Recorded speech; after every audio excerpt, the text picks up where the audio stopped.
In today's episode, I sit down and chat with Tina McMillan from Atypical Tutors, and our subject is Does Your Child Hate to Read? And we do a deep dive into the nation's report card, and then we talk about things that you as a parent can be looking for with some solutions. Make sure that you check the description for the links with the slideshow and the notes that we took, and sit back, relax, grab your notebook, and let us know what you think about it. All right. Hi, everybody. It's Cheryl from Tutoring with Cheryl. And Tina, go ahead and introduce yourself. Hey, good morning, everybody. Thanks for coming back again. We've got some amazing information for you today because everybody has somebody they know where their child does not like to read. Maybe they didn't like to read when they were a child. So it affects everybody. So I can't wait to dive into this one. That's right. I'm Tina McMillan with Atypical Tutors, and I tutor kiddos with autism, ADHD, dyslexia, any other learning delays. And sorry, that's me. Yeah. And so as we are both supporting struggling readers, whether they're your typical reader or your non-typical student, whatever, however you want to call it, we're both dealing with this struggle of kids who really don't enjoy reading. And even if they don't hate it, they might not like it, they might not enjoy it, or you might think it's maybe harder for them, or maybe it's really easy, but they even aren't maybe comprehending what they're reading. Like me, I've worked with students who can read a lot, but don't understand a word that they've read. So this is really kind of a hot topic right now because, and we're gonna dive into it. We're gonna dive into in a moment the America's report card that was just published. But before we get there, we want to talk about why kids don't like to read. Tina, you want to take over right here? For sure. Yeah, definitely. Why don't they like to read? Well, lots of different reasons. We've got a bunch here. So maybe they don't understand, like you said, what they're reading, or don't recognize the letters and how letters form together to make a word. Maybe they haven't made that connection yet. So that's a huge thing for them to figure out too. Maybe they haven't been exposed to many books. We're all on our devices. You can read on your devices, which, is a thing too. But we don't have that tangible thing as much as we used to when we were kids growing up, where you hold the book. And I just love books. I love the smell of the new book, turning the pages, doing the dog ear thing, all that stuff. But that's my generation. So yeah, their exposure, maybe they weren't, exposed to books as much as they used to be. And libraries, I'm pretty sure libraries are getting smaller and smaller in schools. I'm pretty sure. And then, limited access and limited experience to what they're actually reading. And maybe they're not reading about stuff they enjoy. That's how you get them first. You got to get them into something they want to learn more about or to find interesting. That's how you hook them in first. And then you can bring in the stuff that's not so interesting. You know what I mean? Yeah. You can always make things interesting. Yeah, and it kind of makes me think back to one of our previous episodes that we can link about unplugging our kids, because when our kids are on their tablets or they're on their phones or they're seeing you on your tablet or your phone or they're watching a lot of TV time, all those things are great in moderation. Everything's great in moderation, but they really do have to be exposed to you modeling how to read. And if you're even if you're a struggling reader, you should still model that to your student or to your child so that they can see, well, this is hard for me, but I'm going to keep going. I'm going to keep trying. And when we talk about limiting exposure to books and things, you mentioned libraries. Most people have a public library somewhere close by. And I think we've mentioned this in prior recordings. If not with you, I know I've mentioned it elsewhere. A lot of the larger towns will have those little pop-up libraries on their block, or, the city blocks will have them where you can go and get books for free, or you can go, to Goodwill or a thrift store and pick up a secondhand book. So please, please, please really get your kids interested in books. And then that limited vocabulary. When we think about talking to our children, and I actually heard this from Anita Archer, and we will try to remember to share her book at the end. And if we don't, we'll put it in the comments. But she has a book called Explicit Instruction. And one of her things is to use the highest vocabulary that you know. And then if your child doesn't understand the vocabulary that you're using, then you dial it back, because we don't want to speak in the lowest vocabulary. We want to provide as many exposures to as many different types of words as we can. And that starts young. Right. And some studies I've seen that they say to expose your child to maybe 2 grades above what they're reading, just to, in terms of them, if you're reading to them, so they're exposed to that vocabulary. So there's like, they can sort of recognize what if they've heard it before, they may not recognize to see it or to spell it, but they've heard it before, and then they'll understand the context of that as well. And it all happens so fast, they're not even aware of it. Yes, yes. And so then we get to our struggle or our understanding that there could be an underlying issue. Okay. And there's a lot of underlying issues. I'm not an expert on all of them. I have had, my hands in all of them, but I'm not the expert in all of them. But your child could be suffering from dyslexia, dysgraphia. They might have ADHD, an auditory processing disorder. That's where what they're hearing, it just doesn't make sense in their minds. Phonological deficit, comprehension deficit, autism, and ASD. And really, I mean, it could be as simple as maybe they have chronic ear infections, or they have some sort of a food intolerance that is just got them so wired that they're not able to comprehend anything else because they're dealing with this health struggle. Maybe they just need a pair of glasses, or maybe they need hearing aids. So there are some things that you're going to maybe want to, if this is an ongoing problem with your child and they're not able to read or they can't pick it up, see your doctor. They're trained in that, and they can help you find another expert who can do further testing to figure out if there's that underlying disorder. And you work with a lot of these kids, and you can speak to the impact on that. Oh, absolutely. Just to piggyback on what you just said too, like I would say just checking the boxes. I've talked to many parents, and to figure out maybe what the issue is. So maybe have their vision tested. So if it's fine, check, done. Have their hearing tested. If it's fine, check, done. Okay, don't have to worry about those. I just wanted to talk about dysgraphia. Is kind of more a disorder or an issue where the child has a hard time holding a pencil, and their fine motor skills aren't quite developed. So that makes a huge difference too. If they can't write the letter themselves, and that can be quite a struggle too, to work on that. It takes a lot of time and practice to develop that muscle memory as well. Absolutely. Yeah. I mean, that's why playing with Legos or little things at home, we might worry about our kids putting them in their mouth, but if you're watching them and they're with you, those fine motor skills and even the gross motor skills of hopping, skipping, jumping, crawling, spinning, all those things play into that brain development. Right. And so when we're keeping our kids inside because we're worried about, the weather or whatever, it's okay if they go outside and they get a little cold. You can monitor that. Let them go outside and play in the snow. Have that sandbox. Let them go out there and make a mess. Bring the mess inside if you don't want them to be outside. But they have to have those experiences in order to become a good reader. It's really endless. I don't think that in this recording we can talk about all of them, but they're there for the parents too. And I know we'll have educators watching this to go in, and you can do your own deep dive on those things. And I think that you should. Yeah, hopefully we maybe opened the conversation door for people maybe who hadn't thought about it before. So if anything they can take away from our podcast is fantastic. So we're here to provide as much information from our experience as possible, because we want everyone to succeed. Yeah. And I don't, we're not going to claim that we have all the answers, but we are raising the questions to create the conversation, to provide you with the awareness that this could be going on with your child, and to encourage you to take the next step. And that next step is going to be different for every child. So you just kind of have to, keep that in mind. Okay, I'll let you take over here.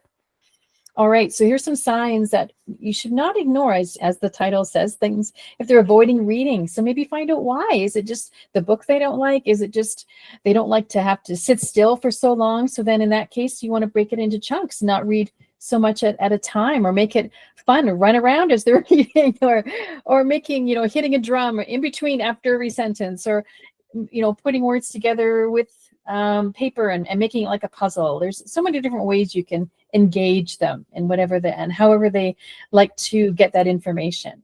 They might have difficulty decoding words, which is trying to figure out, well, what is a word? It's made up of letters. Well, what is that? They have to make that connection first. And sometimes they'll in terms of dyslexia and different other dysgraphia as well. But sometimes they will switch letters around, like B's and D's look kind of the same. They're just kind of opposite. One's, I always use the bed analogy. So B, I don't know if you can see it, if it's facing the right way from my screen. So you make a B and a D, you make a bed. And then the B's always over here. The D's always at the foot of the bed. And I usually draw a picture. I put lines between in a pillow and a person laying on it to get that image in your head. Right. So just so you know, it was backwards on my screen. Oh, I don't know how we'll end up on the recording, but sure. It's like it's okay. I mean, that's the big struggle. I mean, they don't always know. Yeah, for sure. I will let you keep going here. And then, then they're going to guess at words they don't know because it kind of looks like something, which is actually not too bad because then they're kind of figuring it out in their head. Well, it kind of looks like this word, so maybe it's that one. So they're trying. They're each. Sometimes it could be totally off. Totally, they just want to get through the sentence. So then you got to stop and help them learn how to decode. So that's just like, well, they're showing you what they're struggling with. So that's something you can jump onto. It's like, hey, Kate, we need to focus on that. And then they have a lack of comprehension of what they read. Like you said before, there's a lot of kiddos too that I've worked with that are on the spectrum, let's say age 3, and they can read, but they have no clue what they're actually reading. And it's amazing how they can do that without the understanding.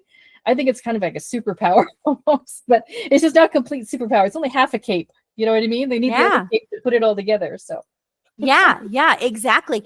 And all those things, I mean, even if your child's just doing one of those things, it could be a red flag to say, hey, take a second look and try to figure out what is going on. What I see this happen all the time in my reading practice where the kids are reading and they make a substitution and I'm like, okay, listen, I know that might be a practice that you do in your classroom. You're supposed to guess the word, but right now we're going to learn to read the word. So let's look at that word.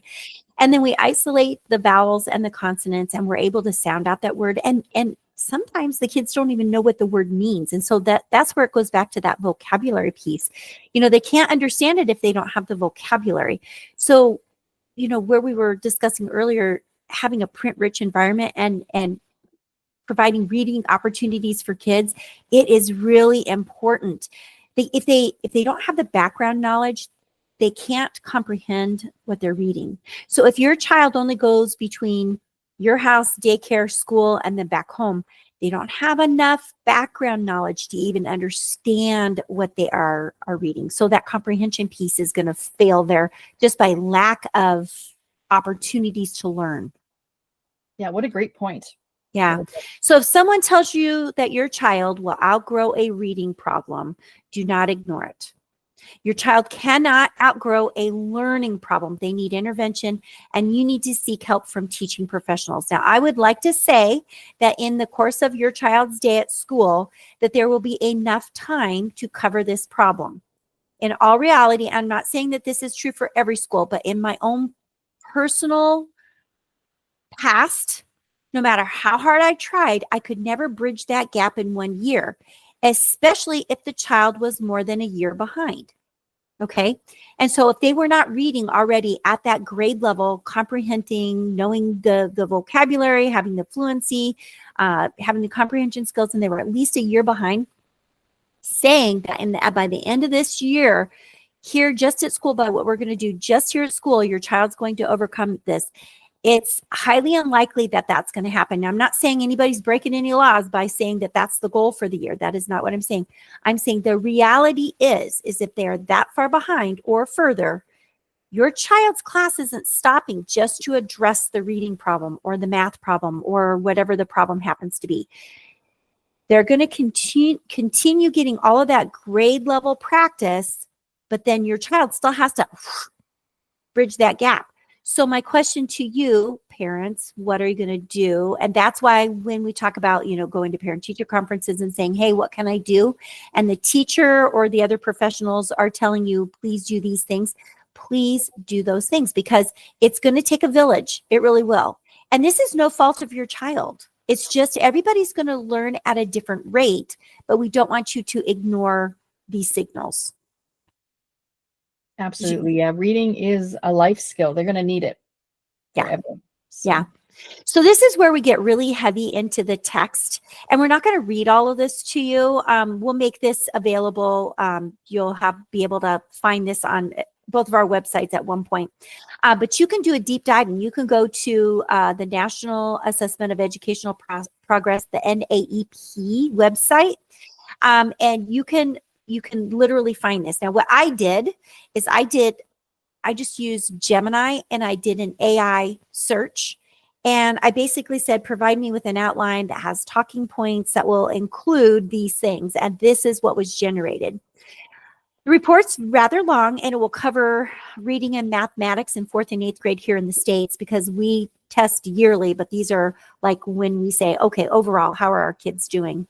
And what it has come out is that we're still declining. We're lower than we were pre-pandemic. And I think letter B was the part that just was just my point. 31%, okay, this is 4th grade, approximately 31% scored at or above the proficiency. Okay, at or above, that means 70% were below. That's alarming. Okay, and roughly 40% scored below basic. Okay, so dive into it. What's basic? What's proficient? And if it's just basic, do we really want our leaders to only comprehend at a basic level when they become our leaders? So moving forward and looking at the 8th grade information, kind of echoed it. Approximately 33% scored at or above proficiency level, and a significant percent are below basic proficiency levels. So we just keep having this gap, just keeps getting bigger and bigger and bigger. And it's really alarming. And I know that you said that you did not have that data for Canada right at the, at your fingertips, but I moved on to the next slide. Great. We've got the underlying problems. Now, this was generated by AI. These are not my thoughts. This is just the information that was kind of scooped out of the nutshell. And here's what they say, that obviously it's still pandemic issues when schools shut down are still a problem. We still are having issues with socioeconomic factors. If you are working 3 jobs to put food on your table, you don't have time to maybe sit down to read that book or work on those things at home. But absenteeism is a huge issue, and getting kids to school is really important. So if your child is chronically absent, there's no way that you can take a whole day's worth of information and in sitting down 15 minutes with the teacher, fill that gap. So please get your kids to school. And if they're not wanting to go to school or can't go to school, let's find out what the problem is and solve that problem. And then it says specific issues in school. Letter A says inconsistent implementation of evidence-based practices, the science of reading, and other proven methods. So there's a challenge in implementing that. Well, the challenge is that teachers have been trained to teach in this other way. I don't even know the exact word because it's got a lot of names to it, but they're not using science of reading practices. And then if they are trying to transition from that, it's very difficult because it takes a couple of years to make those transitions because teachers have to learn the practices. It's not just like saying, here's your new curriculum, go figure it out. It's not that easy. No, so it takes a while. And then funding, I'm sure, continues to be an issue. So I'll just go back to that first slide. Is there anything that you wanted to add to that? Let's see. No, but I was just doing a quick search while you were talking about it too. I'm pretty sure that it's going to be similar up here as well, just because we have very similar backgrounds, in, for lack of a better word. So we have COVID, we have all that kind of thing, and kids on devices, and just the way that our society has changed a lot. Do you know what I mean? In both of our countries are very similar that way. So I would imagine our results are going to be similar. I can't verify that for sure, but just a kind of a gut feeling. I have a feeling that we're kind of in the same boat. Right. And what we're really encouraging parents to do, and educators, do your own deep dive. We are just 2 voices. These are strictly opinions. They're not something that, we want you to say, well, they said, and so that's truth. I mean, this is AI generated information. You can do your own deep dive, but we are asking the question of how can we overcome that? So we can feel helpless and not know what to do. Would you like to go over some suggestions for us, Tina? Absolutely. So yeah, we don't want people to feel helpless. There's so much information out there, like even just AI from that point of view, that you can always find help. Absolutely. So start off from a reading assessment to find out where your child is. Like, what do we need to focus on? To find out the specific areas of difficulty, and you can create a plan with yourself, with your family, with your, maybe hire a tutor, maybe somebody like us, and talk to your teacher, get some help in the school. So at least you know where to start from. If you don't know where to start, then you're just going to be floundering. So, and then create a positive atmosphere about reading. It's not going to be a punishment. You have to read 5 minutes today, whether you like it or not. You know what I mean? Well, that's not going to go over well with anybody. Nobody wants to do something that they don't want to do. So you got to make it fun somehow, at least to get it started, get the ball rolling. And then once they get into it and they start seeing results, and they like, oh, I read that word. I didn't know what that was before. Now I know what it is. And oh, and I see it. And you can say, remember, you learned that word today. And we just read that. Oh, and I see it over there. It's on a sign. Like, oh my gosh, it's everywhere. And you didn't even see it before. It's like magic. And then it is. And I like the way you're expressing this, because it just makes it sound fun just to start with. Like, I want to come and read it at your house. You should see all the books I have. Oh my gosh, I dread if we ever have a fire. I'm in such big trouble because we have so much stuff that's flammable here. Oh my gosh, I'm surrounded by books. Honestly, literally, I am surrounded by books in my office. It's crazy. and that's a good thing. I love books, but that's me. Like, that's, not everybody does, and I get that. But I have to, since I like it, then that, for me, just like you said, it comes across. So I'm excited about it. So hey, maybe it makes them curious as to, well, why is she excited about it? She's, she's really old. Like, what the heck? And then they realize that it opens up a whole new world you didn't know existed before. And then maybe you can write. I even have a student, this is an example. He draws comics. He uses both hands. He draws with his right hand, the comic. He colors with his left hand, the comic, simultaneously. He's amazing. Incredible. And he can read and everything, but working on his comprehension. So he kind of falls into that category where he can read, but he doesn't necessarily always understand what he's reading. So that's what we really focus on is, well, what does that mean? What are they saying? What is that word? What's going on? And working on fluency and dialogue and expression and that kind of thing I think that kind of makes it more fun too. If there's dialogue and people talking, and there's pictures that they can relate to, not just pictures, but have, words too, to figure out what's going on, to help them figure out the meaning of it with the pictures and that sort of thing. And it gives you things to ask questions about. It's like, oh, why is there a dog there? They didn't talk about a dog. Exactly. There, And you have that positive atmosphere, and you're showing your support. And I think that's great. And then, so your enthusiasm is definitely catching. And then the last point on the page is to create that reading time and stick with it. So, like, what was your reading routine at home with your kids? Because ours was typically in the evening. Yeah, we always read. They picked whatever book they wanted at bedtime. My kids were younger when Harry Potter just came out, so we would read a chapter of Harry Potter every night. When they got a little bit older, they could understand it. And then when the movies came out, we were so excited to see the movies and stuff like that. So that was our go-to, was Harry Potter. Because my kids are a year and a half apart. They're pretty close. Oh, so we could read them, and they both understood what was going on. So well, and the best part is that, and I find this all the time. You read a book, and then you watch the movie, and then you can say, well, how is that the same or different? And so then you're comparing two different medias, which is a skill in itself. Yeah, and it tests your memory too. Like, I don't remember that happening. Oh, wait, is that how they saw it? I saw it differently in my head. And they can have those conversations, which are so fun. Yeah. So we don't want anybody to leave this conversation feeling helpless. Okay. So here are some suggestions. We want you to teach strategies to help your child with reading. And a great resource is Reading Rockets. You can just Google Reading Rockets. It's got great information for educators and parents on teaching reading. If intervention doesn't produce results with consistent and frequent practice within at least 2 months at school, this was my opinion, I would encourage you to request testing to see if there is an underlying diagnosis or problem there. Here's the thing. If they're going to put your child on a plan of action, they're going to come in, and in about 6 weeks, they're going to say, okay, these were the results of that plan that we implemented. They're probably going to meet with them every day or every other day. So it's going to be rapid, intense intervention. And if we're not seeing results, here in the United States, parents can request testing. I don't know what that looks like. I think we've had that conversation. It looks a little bit different in Canada. But go through the steps and just ask some more questions. And then the third thing on here is to consider going to an eye doctor or a hearing doctor. And here's the thing. Your child might not actually need eyeglasses. That might not be the case. It could be a tracking issue. Mm. Okay. So consider that. I've even had students who don't really need the glasses, but they put these prisms in them. And I don't know how the prisms work, but for some reason it allows them to focus better. Again, I'm not an eye doctor, but check that out. I mean, there could literally be an underlying problem.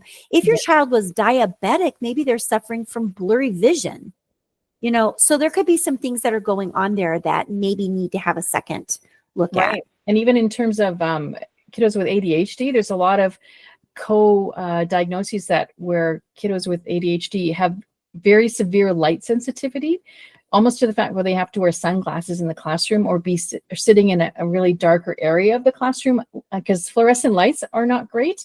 Mm-hmm.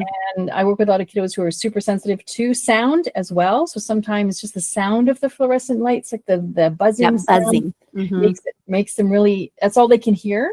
They can't hear anything else. So you got to kind of have to do a really deep dive and go to the classroom, see where your kids sit, and see if there's any things that can be changed to make it easier for them to focus. Yeah. I mean, that's why some kids will wear blue light blockers, or they'll wear a darkening pair of glasses, or sometimes they'll, instead of putting the hood up, they'll put headphones on. But a lot of times you might see that as the child putting the hood up over their head and reading with their book like this because they're so sensitive to the light around them. So really look into those cues that your kids are giving you. And remember that you and I can help. We can help. Okay.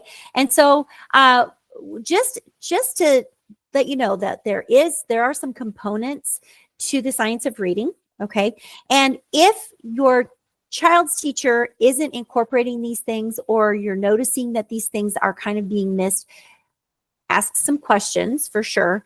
But these are some things that you can focus on at home. And so when we talk about these, I'm going to let you break this down if you'd like, but phonemic awareness, phonics, etc. These are the things that you want to be seeing in a lesson, maybe not the entire lesson, but parts of lessons. You want to see some of these things showing up to know that, hey, this is completing the rope of the science of learning. Like it's all intertwined, and all of these things have to be practiced to make a really confident reader, skilled and confident reader. Absolutely. And all of these can be taught. Like some kids pick up on maybe 4 out of the 5. They just do it instinctively, or they are able to pick up on it and seeing other things. Other people show it and model it for them, like us and teachers. But I don't want parents to feel like they have to know what all these are, what the core components. No, we're not saying that at all. We just want you to know that there is a science. It's science backed. There are certain things to look for. And I would even just say, read with your child and see that's how you'll find out what they know and what they don't know. Read something you think is that they might like, they showed interest in. Maybe that's a comic, maybe it's a graphic novel. A lot of boys I work with prefer those because they're more interesting to read, and the language is broken up into chunks, which does help them understand a lot better than a whole page of text, which can be very overwhelming. So I don't want parents to feel that they need to know all of this terminology at all. You don't, but just read with your child, and then you'll see where they're kind of lacking and they don't understand. And you'll just know a lot of the stuff you'll understand. Phonemic awareness, just hearing the sounds that the sounds that the letters make. Right. And I was actually going to just box these two for a second, because when we think about phonemic awareness and phonics, I think parents go, I don't know how to teach that. But there's so many.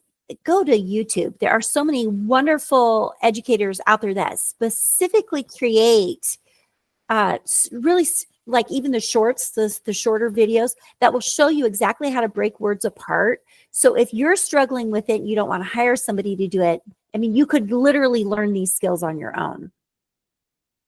Right. Absolutely. And fluency, that's one of my favorites. So that makes it more fun if you're using expression and fluency. It kind of goes along hand in hand with, in my view, with grammar and punctuation. So how did they end it with an exclamation mark? Oh, that's a strong emotion. Or was it a question? Oh, then did you hear their voice kind of went up a little bit at the end? Whenever you ask a question, does your voice go up? It does. how did you know that? You know what I mean? It's kind of fun. You can kind of point things out. Well, did you notice they did that? Or you did that? And you didn't even realize you did it. And then vocabulary, the more words they're exposed to, the more words they're going to understand. And I always encourage them to ask questions, like, or make a prediction even before you're going to read something. Well, this is the title of the story. Well, what do you think it's going to be about? Like if it's going to be about whales, and I throw in, oh, so it's going to be about elephants that can swim. And they're like, what? What are you talking about? I just want to get a reaction out of them. You know what I mean? So because I'm showing, well, I thought it was about elephants that can swim, but obviously it's about whales. That makes more sense, doesn't it? Right? So Yeah. just giving examples, like I call it, what do I call it now? Kind of learned stupidity or whatever. I don't know what I call it. I play stupid. Yeah, well, and I think it's a great way to lighten the mood for a child, and then they kind of feel like they're becoming the teacher there, and like correcting you, and then they're paying attention to what's going on. I completely agree with that. Now there's these 3 words right here, okay, under comprehension: inferencing, summarizing, and analyzing, and those are higher level skills. So we won't dive into them, but what I'm going to say is, when I was reading the national report card, those were the 3 words that came up that students aren't able to do.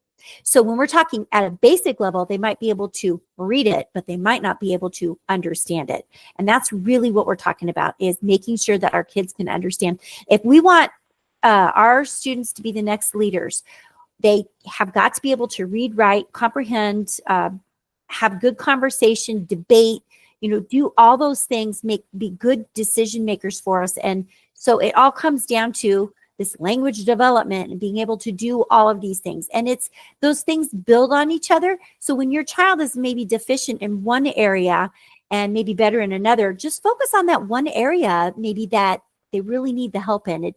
Don't get panicky about all of it, but look for trends, look for things that, maybe they're missing. And then, I'm sorry. Yes. I just that's so great, and that's how they show the test scores, that they come in so low, is because they're reading but they're not understanding. So then if you don't understand it, how do you answer a test question on that subject if you don't really know what you just read and you don't even know what the question is asking you? Obviously you're not going to be able to answer that question correctly because you don't even know what the question is saying. I think they should do a whole semester just on that. And it is tricky because many times they think that they're just going to read it once and they're going to know the answer. And so with my kids, I teach them that we have to go back in. We'll highlight the text. Where did you find that? Where'd you find that answer? And then we're not going to write down those words. We're going to form our own ideas about what that means. And we're going to, respond with our own thoughts. And so I think that's really key to also that language. But we also included it for you, okay, developmental stages that were kind of backed by the science of reading. Again, this was AI generated. So please do your own due diligence when you're looking at this and do a double check. Okay, these are just word notes that were generated for me. I'm going to let you talk about the birth to 2nd grade, and then I'll talk about the upper grade. Absolutely. Yeah, it sounds great. So these are just typical developmental stages. These are kind of what we kind of hope to see. It's definitely not going to be for all of our students because everybody learns at a different rate, a different pace. But in general, this is kind of what we're looking at by certain ages, what they should be able to achieve or accomplish or understand. So birth to early childhood, they're little sponges. Hopefully they're soaking in their environment, everything that's around them. So we're going to be mostly, talking to them. So you want them to talk back and express themselves. They're going to look at our expressions on our faces, and they're either going to be happy or they're going to be sad. If we're like this, we're like, what did you do? Why did you do that? Then they're like, oh no, hopefully they understand that something they did was not good. You know what I mean? It's going to be okay, but the person's not happy, or person's super happy. They can recognize facial expression, which is great. Just reading aloud, playing with sounds, having them, like I used to put stuff on the floor and the kids would just bang them with, whatever, just while I was making dinner. It's like, I just had to block out the sound for a bit, but they were exploring, they were having fun. And then before they knew it, dinner was ready and it was time to eat. It was like nothing to them, right? Exposure to books and print. So pointing out things in your community, in your house, on the television or devices they're using. Maybe spend time with them, not just giving it to them. Here you go. I need you to work on this so I can do that. Work on it with them. So they're going to pose questions, make them look at the screen, not just, what's the word I'm looking for, where it's not like a static. We want it to be more dynamic. Yeah, like white noise. Yes, want to become more involved in what they're looking at, not just accepting that that's what it is, and all this stuff is going into their brain and they don't understand it. So you talk with them, ask them questions, do stuff with them together. Then early elementary, K to second grade, getting more in depth into phonics and what it means. How do you make a word? How do you make a sentence? How do you read? And understanding what they're reading as well. Practicing different sounds. This is when it's going to come out too. If the child has a hard time making a sound, you might find that they struggle with making an L sound or an R sound or a th sound. And sometimes th, it can have like you can get really deep. I do a lot of speech stuff too. So feeling what the sound feels like. Is it the, or is it the? You know what I mean? You could feel the vibration. So, and knowing which words make those sounds. And you kind of make it kind of fun that way. And then building fluency, like we talked about just briefly before, being able to read and understand and recognize the punctuation and what the author is trying to tell you and how they want you to read it. Because they're giving you that, all that information. You have to be able to understand it to get the most out of that text. Right. Exactly. Exactly. Very good. So moving on to the upper grades in 3rd through 5th, which was my expertise was for years. Again, I go back to the issue with the vocabulary. If they don't have the vocabulary, they cannot comprehend.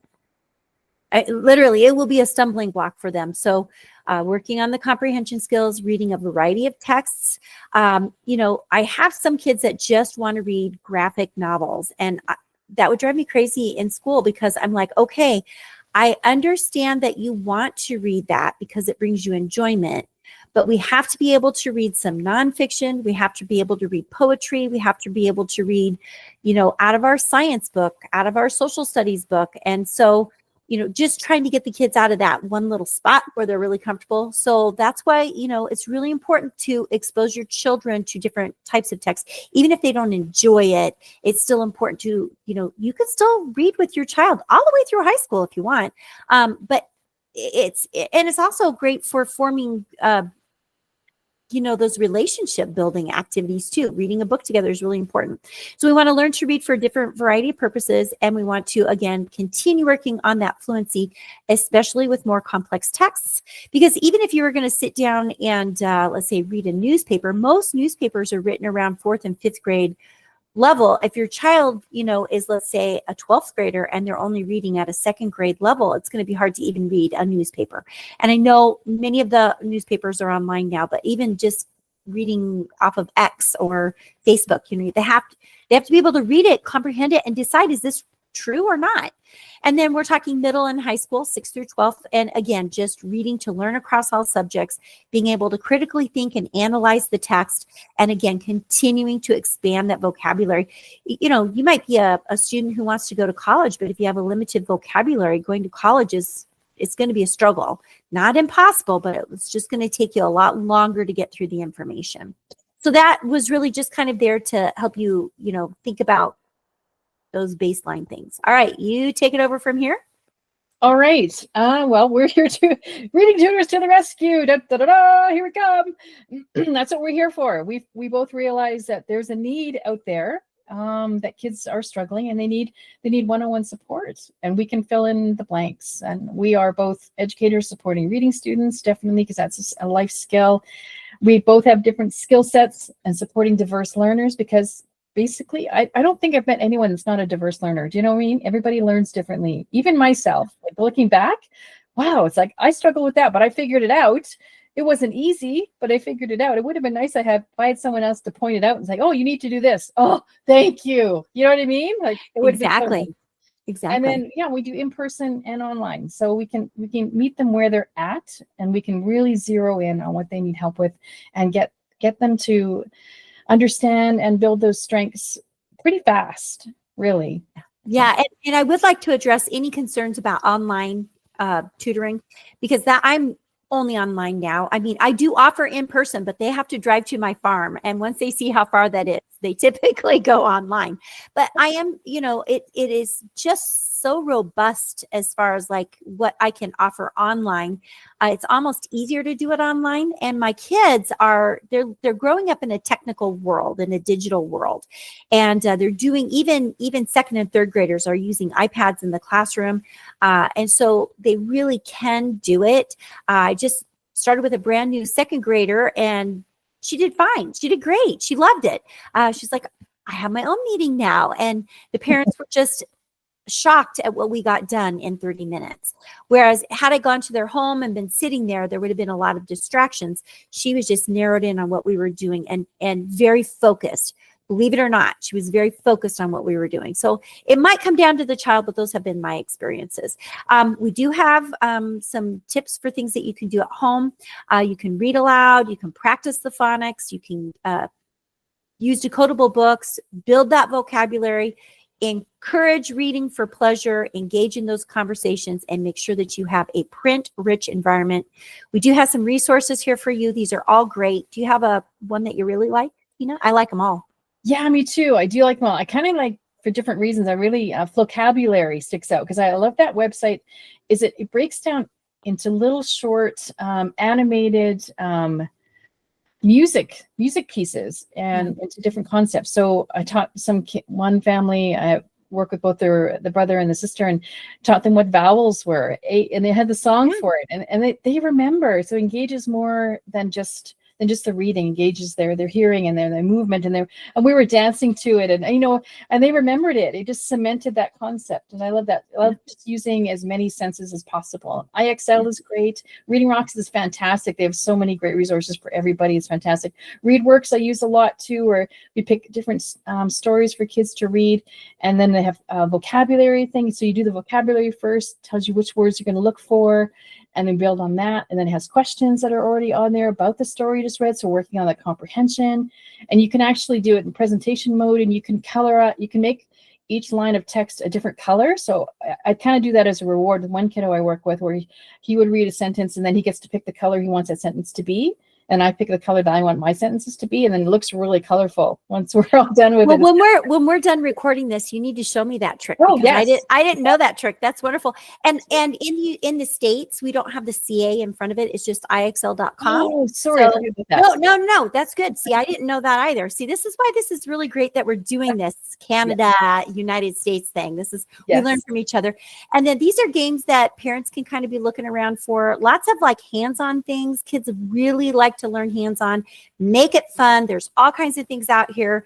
I'm sure are you an Amazon affiliate? Should we put that in the I was at one time, but I wasn't selling enough, so I'm not now, but I should be.